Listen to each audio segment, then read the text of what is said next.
পানির মধ্য দিয়ে সাঁতার কাটা যায়, ফুরফুরে হাওয়া খেতে খেতে নৌকা চেপে দিব্যি করা যায় প্রমোদ ভ্রমণ। কিন্তু তা বলে পানির মধ্য দিয়ে হাঁটা?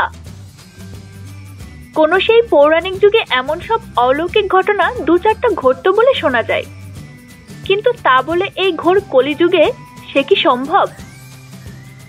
কিন্তু সম্ভব না বললে চলবে কেন?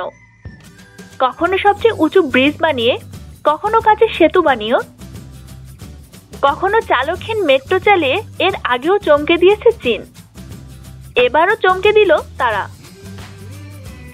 পানির মধ্যে দিয়েই এবার হাঁটার ব্যবস্থা করলো চীন। নতুন এই রাস্তা দিয়ে মাঝ নদী দিয়ে বিন্দাস হাঁটতে পারবেন, এপার ওপারও করতে পারবেন সহজেই, অথচ ভিজবেন না এতটুকু।